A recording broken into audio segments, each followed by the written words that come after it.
ಇರ್ತೈತಿ. ಒಂದಿಷ್ಟು ಏನಾಗ್ತದೆ ಅಂದರೆ ದ್ವೇಷ, ಇದರ ಅರ್ಥ ಏನು ಅಂದ್ರೆ ಇವ್ರು ನನಗೆ ಆಗೋದಿಲ್ಲ ಅಥವಾ ಇವ್ರು ನನಗೆ ಹಿಡಿಸೋದಿಲ್ಲ. ದ್ವೇಷ ಅಂದ್ರೆ ಇವ್ರು ನನಗೆ ಹಿಡಿಸೋದಿಲ್ಲ. ಈಗ ಊರು ಅಂದಮೇಲೆ 4 ಮಂದಿ, ಮನೆ ಅಂದಮೇಲೆ 4 ಹೆಚ್ಚು ಕಡಿಮೆ ಇರ್ತೈತೆ ಇಲ್ಲ. ಇವ್ರು ನನಗೆ ಹಿಡಿಸೋದಿಲ್ಲ ಅಂದ್ರೆ ಹಿಡಿಸ್ಲಾರ್ದವ್ರು ಊರಾಗ ಇರಬಾರ್ದಂದ್ರೆ ಹೆಂಗೆ? ಈಗ ನನಗೆ ಸುಖ ಅನ್ನಿಸ್ತಕ್ಕಿ, ಆದರೆ ಸಾಲಿ ಕಲ್ತಿದ್ದಿಲ್ಲ ಯಮ್ಮ. ಎಲ್ಲರೂ ವಚನ ಬರೀತಾರೆ, ಎಲ್ಲರೂ ಹಾಡ್ತಾರೆ, ಎಲ್ಲರೂ ಅನುಭವ ಮಂಟಪದೊಳಗೆ ಇಷ್ಟು ಡಿಸ್ಕಷನ್ ಮಾಡ್ತಾರಲ್ಲ, ನಾನು ಒಂದು ಏನರ ವಚನ ಬರಿಬೇಕು. ಆಕೆ ಬರಿಬೇಕಂತಾಳೆ, ಆದರೆ ಸಾಲಿ ಕಲ್ತಿದ್ದಿಲ್ಲ ಆಕೆಗೆ ಅನ್ನಿಸ್ತು ಏನಾರ ಬರಿಬೇಕು ಅಂತ. ಹಿಂಗೆ ಹೋಗಿ ಅಡ್ಡಾಡ್ಕೊತಿದ್ಲು, ಏನೂ ಗೊತ್ತಾಗಲಿಲ್ಲ. ನೋಡಿ ನೋಡಿ ಬರಿಬೇಕಂತಿದ್ಲು. ಬಡಿಗೆತನದ ಕೆಲಸ ಮಾಡ್ತಿದ್ರಲ್ಲ, ಅವ್ರ ಮನ್ಯಾಗ ಒಂದು ಬಡಿಗೆತನ ಮಾಡೋ ಹುಡುಗಿತ್ತು. ಓಣ್ಯಾಗ ಅವೆಲ್ಲ ಬಡಿಗೆತನ ಮಾಡೋ ಕೆಲಸ ಎಲ್ಲ ದಾರಿ ಹಿಡ್ಕೊಂಡು ಒಬ್ಬ ಹೆಣ್ಮಗಳು ಹೊಂಟಿದ್ಲು. ಈ ಹುಡುಗನ ಕಣ್ಣ ಹೆಣ್ಮಗಳ ಕಡೆ ಹೋತು, ಕೈಯಾಗಿರೋ ಬಾಚ್ ಐತಲ್ಲ ಕಾಲಿಗೆ ಬಡಿತದ. ಇದನ್ನ ನೋಡಿದ ಕೂಡಲೇ ಒಂದು ಲೈನ್ ಬರೆದ್ಲಂತ, ಕೈ ತಪ್ಪಿ ಕೆತ್ತಲು ಕಾಲಿಗೆ ಮೂಲ ಅಂತ ಒಂದು ಲೈನ್ ಬರೆದ್ಬಿಟ್ಲಕ್ಕೆ. ಅಂದ್ರೆ ನೋಡಿ ನೋಡಿ ಬರೆಯಕತ್ಲು. ಆಮೇಲೆ ಮಧ್ಯಾಹ್ನ ಆತು, ಮನ್ಯಾಗ ಕುಂತಿದ್ಲು. ಒಬ್ಬಕ್ಕೆ ಹೆಣ್ಮಗಳು ಗಂಡನ ಜೊತೆ ಗಲ್ಲ ಗಲ್ಲ ಗಲ್ಲ ಬಾಯಿ ಮಾಡಕತ್ತಿಲ್ಲಂತ. ಈಗ ಅಂತಾರಿಲ್ಲ ನಿಮ್ಮ ಕಡೆ ಶಬ್ದ, ಗಲ್ಲ ಗಲ್ಲ ಗಲ್ಲ ಬಾಯಿ ಮಾಡೋದು. ಅವು ಏನು ಶಬ್ದ, ಯಾವ ಡಿಕ್ಷನರಿ, ಕನ್ನಡ ಡಿಕ್ಷನರಿಗಂತೂ ಇಲ್ಲಿ ಶಬ್ದ. ಗಲ್ಲ ಗಲ್ಲ ಗಲ್ಲ ಬಾಯಿ ಮಾಡಕತ್ತಿದ್ಲು. ಭಾಳ ತಡ್ಕೊಂಡಿದ್ದು ಗಂಡ ತಾಪಾಗಿ ಒಂದು ಜೋರು ಕಪಾಳಕ್ಕೆ ಹೊಡೆದ, 2 ಹಲ್ಲ ಬಿದ್ದು ಉಚ್ಚಿ. ಅವಾಗ ಅದನ್ನು ನೋಡಿದ ಕೂಡಲೇ ಒಂದು ಲೈನ್ ಬರಲ್ಲಂತ, ಬಾಯಿ ತಪ್ಪಿ ನಡೆಯಲು ದವಡೆಗೆ ಮೂಲ ಅಂತ ಮತ್ತೆ 2ನೇ ಲೈನ್ ಬರೆದ್ಬಿಟ್ಲ ಅಲ್ಲೇ. ಸಾಯಂಕಾಲ ಆತು, ಒಬ್ಬ ಅದನ್ನು ತೊಗೊಂಡು ಹೋಗಕತ್ತಿದ್ನಂತ. ಅದನ್ನು ತೊಗೊಂಡಂದ್ರೆ ಗೊತ್ತಾಗುತ್ತಿಲ್ಲ, ನಾವೇನು ಹೇಳೋದು ಬೇಡಲ್ಲ, ಎಕ್ಸ್ಪೀರಿಯನ್ಸ್ಡ್ ಅದಿರಲ್ಲ. ಅದನ್ನು ತೊಗೊಂಡು ಜೋಲಿ ಹೊಡ್ಕೊಂಡು ಹೊಂಟಿದ್ದ. ದೊಡ್ಡ ಗಟಾರ ಇತ್ತು, ಇನ್ನೇನು ಅವ ಬೀಳಕತ್ತಿದ್ದ. ಅವ ಬೀಳ್ತಾನೆ ಬಾ ಅಂಥೇಳಿ ಪಾಪ ಒಬ್ಬ ಅವನ್ನ ರಕ್ಷಣೆ ಮಾಡಕ್ಕೆ ಹೋದ, ಅವನು ತೊಗೊಂಡ ಬಿದ್ದವ. ಅದನ್ನು ನೋಡಿ ಒಂದು ಲೈನ್ ಬರಲಂತ, ವ್ರತಹೀನನ ನೆರೆಯಲು ನರಕಕ್ಕೆ ಮೂಲ ಕರ್ಮಹರ ಕಾಳೇಶ್ವರ ಅಂತ. ಅಂದ್ರೆ ಬಸವಣ್ಣವರು ಯಾರಿಗೇನು ಗೊತ್ತಿರಲಿಲ್ಲ, ಅವ್ರ ಬಾಯಾಗ ವಚನ ನುಡಿಸ್ದ ಅಂತ. ಒಬ್ಬ ಗುರು ಯಾವಾಗ ಆಗ್ತಾನ, ಬಸವಣ್ಣವ್ರು ಯಾಕೆ ದೊಡ್ಡವರಾದರು, ಒಬ್ಬ ಗುರು ಯಾವಾಗ ಆಗ್ತಾನಂದ್ರೆ ನಿನ್ನ ಕೈ ನೋಡಿ ಬರೀ ಭವಿಷ್ಯ ಹೇಳೋರು ಗುರುಗಳಾಗೋದಿಲ್ಲ, ನಿನ್ನ ಕೈ ಹಿಡಿದು ನಿನ್ನ ಭವಿಷ್ಯ ರೂಪಿಸುವವರು ಗುರುಗಳಾಗ್ತಾರೆ ಅನ್ನೋದಕ್ಕೆ ಬಸವಣ್ಣನೇ ಒಂದು ದೊಡ್ಡ ಉದಾಹರಣೆ. ಎದ್ಯಾಗ ಪ್ರೇಮ ಕಲಿಸಿದ್ರು, ನಾಲ್ಗೆ ಮೇಲೆ 2 ಚಲೋ ಮಾತು ಕಲಿಸಿದ್ರು, ಕೈಯಾಗ ಒಂದಿಷ್ಟು ಚಲೋ ಕೆಲಸ ಮಾಡ್ರಿಪ್ಪ. 2 ಕೆಲಸ ಮಾಡಬೇಕು ಮನುಷ್ಯ ಈ ಕೈಯಿಂದ. ಒಂದು ಉಪಜೀವನಕ್ಕಾಗಿ ಕೆಲಸ ಮಾಡಬೇಕು, ಇನ್ನೊಂದು ಉಪಕಾರ ಸ್ಮರಣೆಗಾಗಿ ಕೆಲಸ ಮಾಡಬೇಕು. ಉಪಜೀವನಕ್ಕಾಗಿನೂ ದುಡಿಬೇಕು, ಉಪಕಾರ ಸ್ಮರಣೆಗಾಗಿನೂ ದುಡಿಬೇಕು ಮನುಷ್ಯ. ಉಪಜೀವನಕ್ಕಾಗಿ ದುಡಿಬೇಕು. ನಾವೆಲ್ಲ ಹೇಳ್ತೀವಿ ನೋಡ್ರಿ, ಇವ್ರು ಮಾಡಿಸ್ಯಾರ್ರಿ ನಮಗೆ, ನಮ್ಮದೆಲ್ಲ ಭಾಳ ಚಲೋ ಇತ್ತು. ಇವರು 3 ದಾರಿ ಕೂಡಲ್ಲಿದ್ದು ಮಣ್ಣು ತೊಗೊಂಡು ಬಂದು ಮಾಡಿಸ್ಯಾರ ನಮಗೆ. ಅಲ್ಲ, 3 ದಾರಿ ಮಣ್ಣು ತೊಗೊಂಡು ಇವ್ರಿಗೆ ಯಾಕೆ ಮಾಡ್ಸೋಕೆ ಹೋಗ್ತಾರ? ಅದು ಭೂಮಿ ತಾಯಿ ಅಂತಾಳ. ನಾ ಯಾರಿಗೆ ಕೆಟ್ಟದ್ದು ಮಾಡೋಕ್ಕೆ ಹೋಗ್ಲೋ, ನಾನು ಯಾರು ತಲೆ ತಿಕ್ಕಕ್ಕೆ ಹೋಗಿಲ್ಲ. ಸುಮ್ಮನೆ ನನ್ನ ಉಡ್ಯಾದಾಗ 4 ಕಾಳು ತಂದ್ರೆ 4 ತಿಂಗಳದಾಗ 4 ಕ್ವಿಂಟಲ್ಲ ತುಂಬುತ್ತೀನಿ. ನಾ ಯಾರಿಗೆ ಕೆಟ್ಟದ್ದು ಮಾಡೋಕ್ಕೆ ಹೋಗೋದಿಲ್ಲ ಅಂತ ಭೂಮಿ ತಾಯಿ ಅಂತ. ಆದ್ರೆ ಮನುಷ್ಯನ ತಲೆಯಾಗಿದ್ದು ಏನು ಅಂದ್ರೆ ಅವ್ರು ಮಾಡಿಸ್ಯಾರ ನಮಗೆ.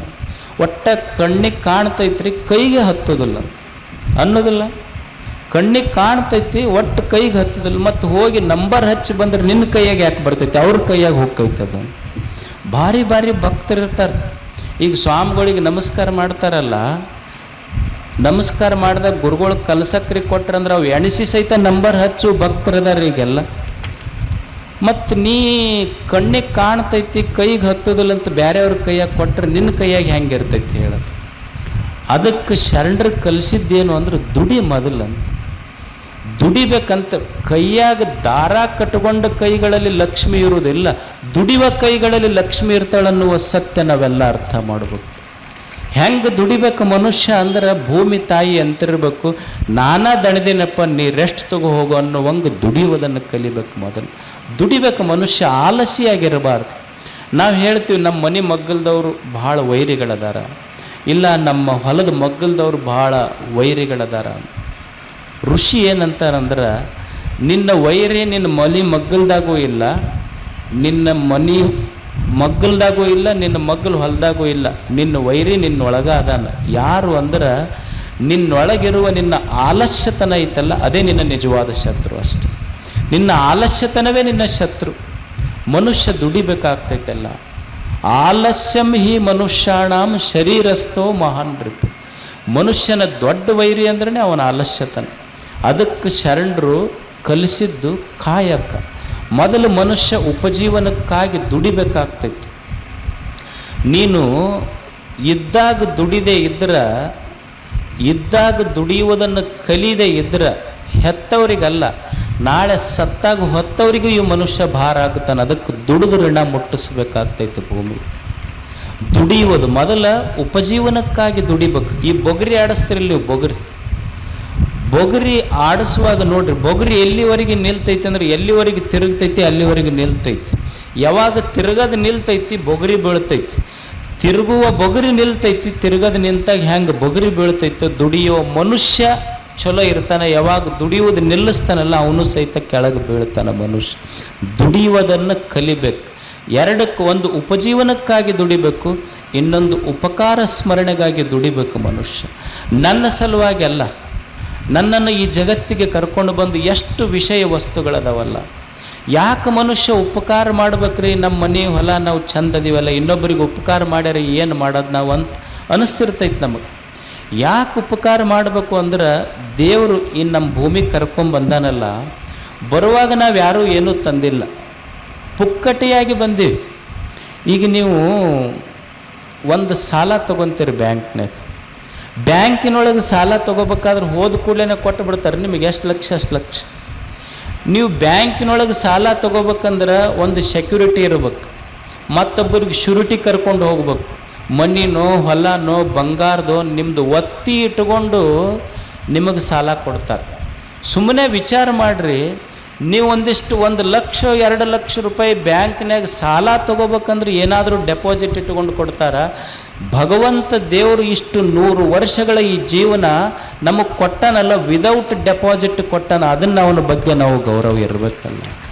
ಏನಾದರೂ ಡೆಪಾಸಿಟ್ ಇಟ್ಕೊಂಡ ನಮ್ಮ ಕಡೆಯಿಂದ ಏನೂ ಇಲ್ಲ, ಎದ್ರ ಮೇಲೆ ಕೊಟ್ಟಾನಂದ್ರೆ ಒಂದು ಭರವಸೆಯಿಂದ ಕೊಟ್ಟಾನ, ನೀನು ಚಲೋ ಬದುಕು ಬರ್ತಿ ಅಂತೇಳಿ. ಅಂಥ ಒಂದು ಚಲೋ ಬದುಕಬೇಕಲ್ಲ ಮನುಷ್ಯ.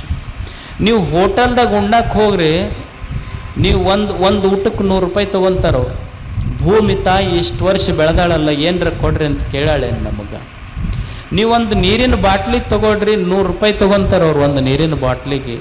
ಇಷ್ಟು ಕೃಷ್ಣ ಇಷ್ಟು ಹರಿದು ನಮ್ಮ ಹೊಲ ತುಂಬೇಳಲ್ಲ, ಏನರ ಇಷ್ಟು ಕೊಡ್ರಿ ನೀವು ನೀರು ಬಳಸಿರಂತ ಏನಾರ ಕೇಳಾಳೇನು ಕೃಷ್ಣ? ಏನೂ ಕೇಳಿಲ್ಲ.